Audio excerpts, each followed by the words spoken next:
Hey, it's Patrick from JMP Cycles, and this is our ride review of the BMW F850GS.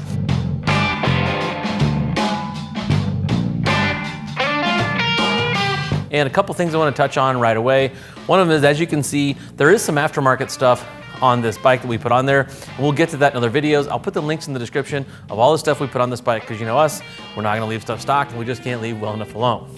The other thing is, I got to spend probably more than a normal amount of time for a review video on this when I rode this bike from Texas all the way up here to South Dakota, then all over the Black Hills. Spent a couple days in Colorado on and off road. Overall, I have between 2,000 and 3,000 miles on this bike. This gives me a pretty good grip on what's going on here with BMW. So let's start with the engine. It's parallel twin, it's an 850. Everybody knows BMW from the big 1200s, but this is a middleweight adventure touring bike, which seems to be all the rage these days, which I think is a great thing. BMW claims 95 horsepower, which realistically probably means about 80 at the wheel. It's a good strong engine, especially above 6K on the road. Honestly, on the bottom end, it feels just a little bit soft on the road. When you take off from dead stop or something, you gotta slip the clutch just a little bit. It really comes alive after 6K and really kind of rips. Having said that, it is a middleweight, and if you're on the highway going 80, 85 in 6th gear and you pin this thing to get around the traffic, it does have to wind up just a little bit. Having said that, off-road, it's everything you need and more. Never wanted for more engine off-road. The thing did great. The transmission, 6-speed with a slipper clutch. I did enjoy having the slipper clutch. You can kind of feel it a little bit in the clutch handle, the slipper clutch, but it's not an annoyance or anything like that, and the slipper clutch works great. The other thing you have to talk about when you talk about the engine is the electronics. And really, electronics kind of they're involved in everything in this bike. But with the ride modes, you have rain, you have dynamic, you have enduro, and you have road. And what that means as far as power delivery is rain obviously is going to be very soft. Dynamic is going to be pretty much your really aggressive road modes, or your road mode. Plain old road mode is just going to give you a very standard, linear feel to everything, good fuel mileage. And then enduro is going to tweak the power delivery for that off-road setting a little bit. It kind of brings it in a little bit smoother maybe on the enduro setting. But the bike got good gas mileage also. BMW claims, I think, 50 some miles a gallon. Realistically, I was getting right at 50. I think they maybe claimed 58. Realistically, I was getting right at 50 miles a gallon. I believe the fuel tank on this is 3.6 gallons, which puts the range, realistically, you're looking for a gas station about 150 miles. That's a little bit of a knock on the bike for some people as far as like if you're really getting out there, but really not anywhere in America. I don't care how far off-road you get, you can find a gas station within 150 miles. So for me, the range was not an issue. One thing about the transmission though, I want to bring into this is this bike has a electronic quick shifter from the factory, which is awesome. I use the thing all the time. It makes it really quick shifting up and down, off-road, you don't have to pull the clutch in, bam, hit that thing and goes right in there. Quick shifter, great option on this. I should mention this bike, as it sets, is one of the more expensive GSs. I believe the sticker price on this is just above 17. Base on these is just above 13. This one has some of the extra bells and whistles like the TFT dash and a few other things. The bike weighs about 510 pounds, I believe, full of fuel, which isn't bad. Isn't bad at all. It's definitely not the lightest bike in its class. The KTM 790, I believe, comes in around 460, but this bike wasn't too bad, which brings me to the chassis. It's nice and narrow feeling when you're standing on it. It kind of doesn't look like that, but when you stand behind it and you look down, how it's cut where the tank is, they moved that tank from the previous middleweight adventure tour they had from under the seat back up on top, and you kind of get the feeling it may be in the way. It's not in the way at all. Very narrow. When you're standing on it, it's no problem to control it. But the big thing about the chassis of this bike is the suspension. Electronically controlled suspension. You can input your preload settings over here on the bar. You can pick single person on luggage, two people on luggage, and then also the fuel injection modes are transferred over and have input on the ride modes, whether it be dynamic, so on and so forth. And actually they really work pretty well in the back half of the suspension. I was kind of wondering about that because you can't really do anything else to it. You can physically feel the bike kind of move when you're changing your preload. The bike does have to be on and running for that, by the way. So if you want to make those changes, you can't do it when the bike's just electronically powered up. It has to be on and running. But the one issue I did kind of have, there is no adjustability in the front suspension, which I found to be actually pretty good off-road, handles bumps, rocks really, really well. But on-road, I found it to be just a touch slow handling, not unstable by any stretch of the imagination, but in really quick turning stuff. The bike doesn't exactly flick in. I know I'm being picky here because this is an on and off-road bike, but when you go to turn the bike in, it turns in just a little bit slow, but once it gets in there, it's very, very planted through sweepers, things like that. Like I said, we had this bike all over the mountains, very planted, hit a nice rhythm in the corners with it and you're fine, but don't expect it to be flickable, which I'm not sure any adventure touring bike is what I'd consider flickable. On this middleweight model, you get the same tubeless spoked wheels that you get on the big model, which I think is awesome. For running adventure touring type scenarios or off-road stuff, you get a flat, you could fix a puncture without having the tube in there. You could patch that up and get on down the road. For this bike, this does have what they call the Anakis that are 90-10, which is basically 100% street tire. So on the street, they work fine. Off-road, they work okay.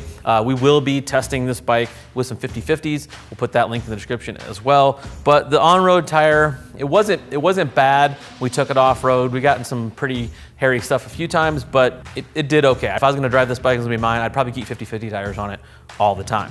So another thing you'll notice is this bike sitting with a seat height of about 34 inches. Even when it's not on the center stand, it's about 34 inches. I'm 5'6". It is pretty tall. Like I said, this bike is available in a few different trims. You can get it a little bit lower than that. Overall, it really didn't bother me at all. Even being short-legged at 34 inches, that's pretty tall seat height. Had this bike full of luggage on and off-road, really wasn't an issue. The foot pegs, I wish they were a little bit bigger. They are kind of small, I missed them a few times. And then the other issue I had is the rear brake pedal, and BMW does make a little piece to kind of give you a little more height in the brake pedal. When you're standing up riding this bike off-road, the brake pedal's kind of far down. You kind of have to really reach for it to get the brake pedal. But other than that, ergonomically, it handled pretty well. At really slow speeds in town, if you're not used to an adventure touring bike, it can feel a little bit tippy, kind of like the center of gravity is a little bit high, but there was really no issue for me. It was definitely not an issue off-road. Like I said, the thing got around really well, even with the street tires off-road.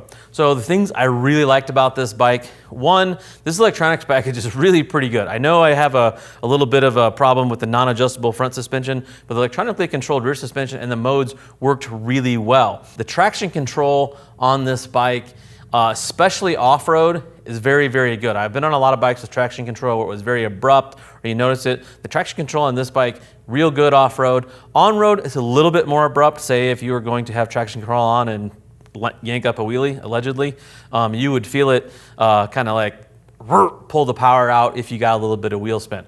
The ABS and the traction control are not linked up on this, which is wonderful. So you can run one or the other. You can turn traction control off, leave ABS on, and vice versa. I did think the rear brake is pretty soft. I would like to see the rear brake be a little bit stronger, especially in ABS. Off mode, if you get on the rear brake, sometimes it's just like it's not even there. But the front brakes are really, really good. ABS worked great. I'd like to maybe see the option to take off the ABS off the rear wheel in just the standard bike.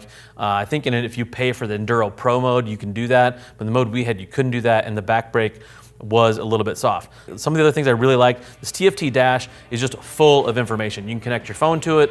Among other things, you can really get dialed in. We did not have BMW's GPS, but you can see the mount for it here. So the TFT dash has about every kind, all the information you probably ever want about a motorcycle while you're riding it is on the TFT dash.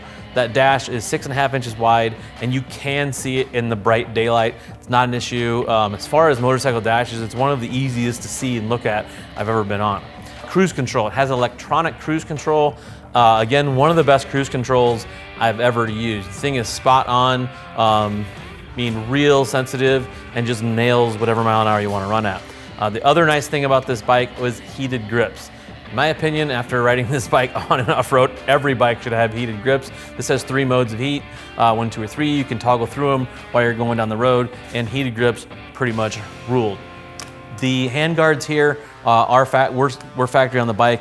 The little GV pieces up here we added, but the handguards are a nice touch. I wish they were a little bit stiffer, but they do work. We did have a little bit of a tip over and it caught it. The other thing about the electronics is this is the keyless system. You just have to have a little key here in your pocket somewhere. You press this button, powers everything on, you can start it up and right away.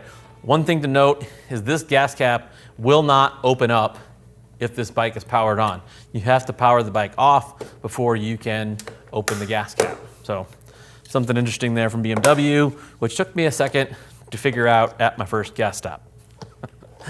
Not all adventure touring bikes have this, but this subframe is bolted on and the rear passenger pegs are bolted on, which means you can take the passenger pegs off. The other nice thing is if you were to have incident on this thing off-road and you tweak your subframe, you could take it off, straighten it, or possibly just get a new one and avoid any kind of like major frame damage. Overall, I honestly think middleweight adventure touring bikes are the way to go. The big, let's call them open classers, are nice, but this bike makes plenty of power. It's not an overly big bike. It's actually smaller than what it kind of looks, and it feels small when you're on it. Riding position is pretty neutral, maybe tipped forward just a little bit, but standing up on the bike, riding it off-road, perfectly comfortable.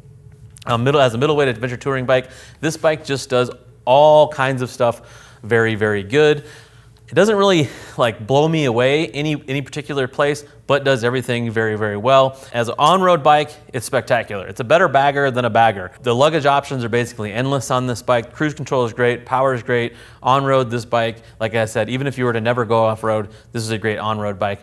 If you're in the market for an adventure touring bike, I'd consider a middleweight over the open classers. A little more compact package, not as big, you can carry the same amount of stuff. A middleweight might be the best way to go. As always, if you like what you see here, comment in the comment section below. Tell your friends, go ride those motorcycles.